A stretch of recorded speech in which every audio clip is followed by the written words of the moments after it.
Entrance లో బుద్ధుడి విగ్రహంతో అయితే వెల్కమ్ చెప్పేశారు. ఇంతకీ ఏంటి విషయం అనుకుంటున్నారా? మా రిలేటివ్స్ గృహప్రవేశం అయితే పిలిచాము. 110 గజాల్లో 60 లక్షలు పెట్టి 3 ఫ్లోర్లు ఒకేసారి కట్టేశారు అన్నమాట. చూడడానికి చాలా అందంగా ఉంది. నాతో పాటు మీకు చూపించాలనిపించింది. ఇక్కడ డెకరేషన్ చూసారా?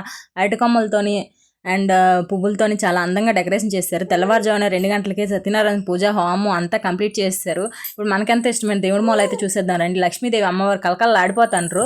బొట్లతో నిండుగా అలంకరించారు. ఇప్పుడు బెడ్రూమ్లోకి వెళ్ళిపోతే బెడ్రూమ్ చూడడానికి చాలా అందంగా ఉంది. బెడ్రూమ్లో ఒక మొక్క కూడా వేసారండి. చాలా అందంగా కనబడుతుంది ఈ మొక్క కూడా.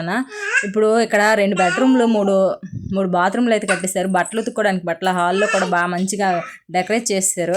ఇప్పుడు మనకెంత ఇష్టమైన వంటగదిలోకి వచ్చేద్దాం. వంటగదిలో పొయ్యి మీద ఏదో ఉందో చూద్దాం రండి. ఇంతకీ సత్యనారాయణ ప్రసాదం అంటే మీరు ఎంతమందికి ఇష్టమో కామెంట్ చేయండి.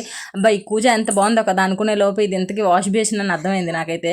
ఇప్పుడు బాత్రూమ్ కూడా చూసియండి. ఇప్పుడు ఇంకో బెడ్రూమ్లో అట్టుపళ్ళతో నింపేశారు అనమాట. వచ్చిన వాళ్ళందరూ దేవుడికి అట్టుపళ్ళు అయితే తీసుకొచ్చేసారు. ఇల్లు అయితే చాలా బాగుంది. 60 లక్షలు అంటే 3 ఫ్లోర్లు అంటే బాగానే అనిపించింది నాకైతే. మీకు ఎలా అనిపించిందో కామెంట్ బాక్స్లో కామెంట్ చేయండి. వీడియో నచ్చితే చిన్న లైక్ చేయండి.